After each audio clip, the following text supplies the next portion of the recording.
Well, there have been extraordinary scenes in Berlin tonight as thousands of people gathered to hear Barack Obama deliver key foreign policy speech on his current European tour.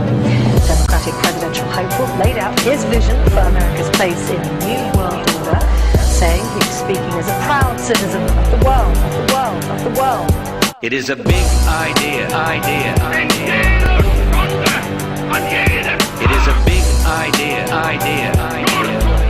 A new world order. Hello friends, I am TheAntiTerrorist. Thank you for your emails and messages of support and for staying part of the conversation. And I'm sure many of you are familiar with George Orwell's book, 1984, in which he warned that people were in danger of losing their freedom of mind without being aware of it happening because of psychological, emotional, and intellectual manipulation, mind control. Well, the world of 1984 arrived unnoticed in the West because people were conditioned not to notice it. Many people don't think about the things that affect them subconsciously because, generally speaking, they don't know what to look for until someone comes along and starts pointing things out. Only then can they see how unseen forces influence us all without our conscious awareness. In fact, the ultimate control is controlling people without their conscious awareness of it. Now, the majority of households in the West own at least one television, and we spend almost half our lives watching one. The average Brit and American soaks up nearly 5 hours of TV a day. And for most people, television is not only considered a member of the family, it's one of the most important members. It runs the household, and it's invariably a main feature in the room with all chairs pointed in its general direction. And it's often used as a babysitter and as the main source of information. In effect, television has come to represent a religious altar before which the nation worships, an oracle to whom they bring tribute. We've come to associate the television with relaxation.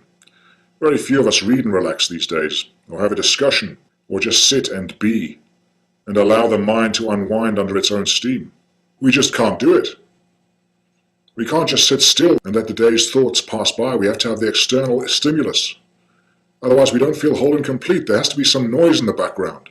We've been programmed to receive. Television is the perfect means and mechanism for the transmission of propaganda, because people consider it a break from the grind of daily life. And every day, sit down, tune in, and switch off. All we know is that we feel relaxed, and the day's worries fade away as we watch our favorite evening programs. Isn't that right? And how often have you heard someone say, I just want to watch a movie and give my brain a rest? And how is it that we often find ourselves slack-jawed and glued to the television set, even when we've no idea what's on the screen and have no interest in it? And despite the fact there may be other people in the room, we find ourselves being drawn to the glowing box in the corner. No matter what you're watching, the image on the TV screen seems to be static and stationary, but it's not. It's actually flickering. You may have noticed this effect in old films where they have a TV set on in the background, and there'll be a black bar rolling up and down the TV screen. It's because the film camera hasn't compensated for the flicker rate of the television. We don't see it consciously, but this effect of the repeating visual pattern of the flicker brings about the trance state. The longer a person watches TV, the more easily the brain slips into alpha frequency, a slow, steady brainwave pattern in which the mind is in its most receptive mode. It's a natural state. We go in and out of it during the day. And it's the dreamlike state we experience just before we drift off to sleep at night, or just before we wake in the morning. There's minimal conscious mental activity going on. The subconscious is wide open for programming at that point. The TV is literally plugging into the human nervous system through the ocular nerve. Now, it is significant that the TV has the ability to do this. The first order of business for any advertiser or propagandist is to create the circumstances that will induce the state of mind that is favorable to the reception of their message. The conscious capacity for analytical and critical thinking is put on pause, and images and suggestions can be embedded directly into the mind, while your resistance is at an all-time low without losing complete consciousness.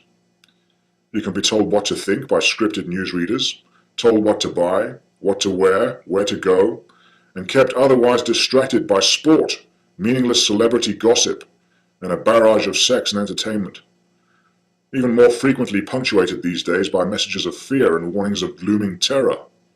Now, there's a reason why television networks, the music industry, and various other media companies have programming departments.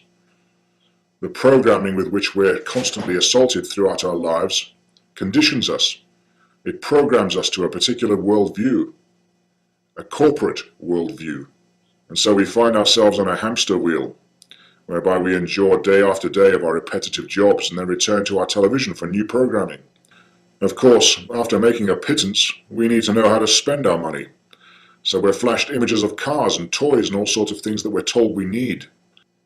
When we're in a fully switched on, awakened state and we're presented with pieces of information, we have the opportunity to make a conscious choice if we're going to accept whether or not that piece of information is true.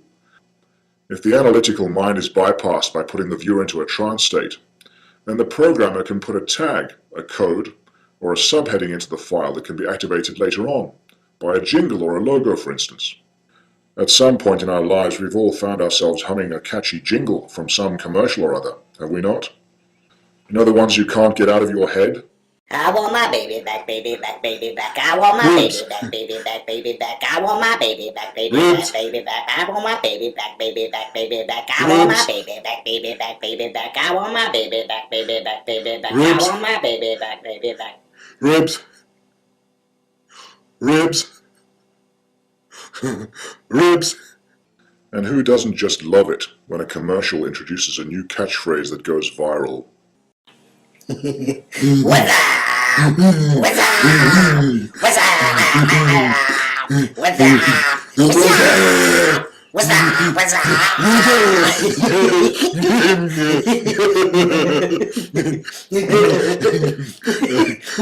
What's up? What's up? What's up?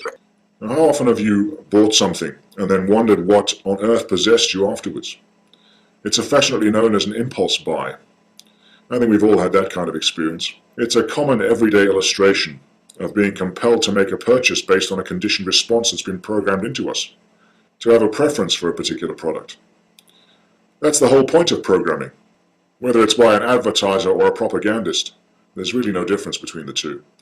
One sells products and the other sells ideas. Ideas about globalization or the New World Order or global warming or the need for a new means of dealing with society's economic ills.